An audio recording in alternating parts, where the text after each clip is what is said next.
All right, chapter 1 review sheet. Okay, we're going strong. Now we're on number 6.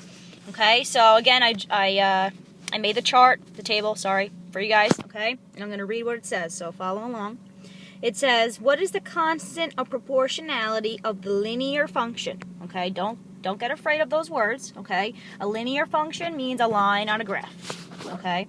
Now, constant of proportionality, that is another vocabulary word that you need to recognize.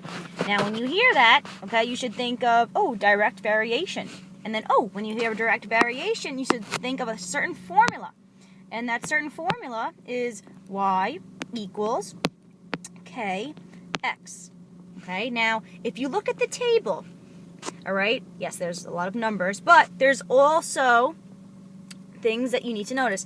See how it says game X and then score Y? Okay, they're basically telling you what to plug in for X and what to plug in for Y. Okay, so for the formula, what we're going to do is we're going to plug in for Y and we're going to plug in for X and we're going to try to find K. So like in number 5, we were trying to find X, and in this case, we're trying to find K. Okay, K is a variable. So we can choose whatever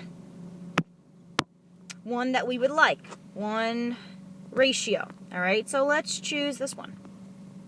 Okay, now in certain cases, if they asked you, is this proportional, blah, blah, blah, you would have to do all of them just to see if you would get the same constant. All right, but this is saying that what is the constant of this linear function? So all of these have the same constant, proportionality. All right, so in this case, we're looking for y. Okay, y here is 32. So we're going to put 32 where y was. 32.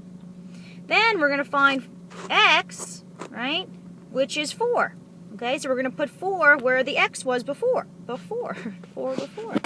All right, I'm going to go to the next page just to make more room. Okay, now, so we plugged in for x and y. Now, like I told you guys, I want you to rewrite it right underneath, okay, without the parentheses. And remember, the number, okay, always goes in front of the variable. This is really called a coefficient, okay? That's the coefficient. It's going to go in front of the variable just so you can see things better, okay? So we're going to rewrite it. So 32 equals 4k, okay? K times 4 and 4 times k means the same thing, but you should really put the number in front of the variable. Now, again, when we had the x, right, and he wanted to be single, we had the same thing with k. He's having the same problem. So k wants to be single, wants to break up with 4, or 4. And we have to do something about it. He wants to cancel her out. So what we're going to do is we're going to divide by 4, because when you divide 4 divided by 4, it gets you 1, and 1 times k is just k, so he'll be alone. Okay, and whatever you do on one side, you do to the other side. Okay, so now you have 32 divided by 4, which is 8, equals k. And then you look at your answers, the multiple choice, and bam, there it is. G is 8. So that is your answer, 8. All right, so we're going to do number 7. Okay, so number 7 is a cross multiplication problem. All right, so when you look at that, you should think of that right away, cross multiplying, okay, because there's two ratios or fractions that are equaling each other, right? So they're trying to see if they're proportional. So we're trying to see what D is to make them proportional, okay? And the only way to do that is if we cross multiply. So we're going to do that. So just to be a little color coordinated, I'm going to do that like so. Okay, so I'm cross multiplying.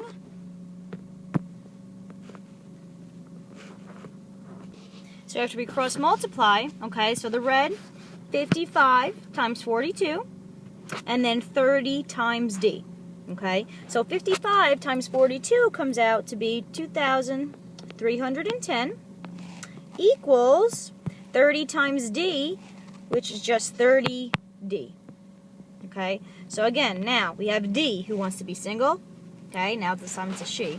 So D wants to be single, she wants to break up with 30, and the way to do that is to cancel him out, okay? So to do that, we have to divide by him, because 30 divided by 30 is 1, okay? And they cancel. 1 times D is D.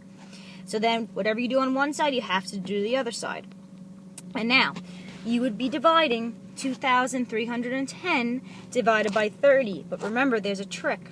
And the trick is this. If you notice, both of these numbers have zeros on the ends, right? What that means is that they are both divisible by 10, so you can divide both numbers by 10.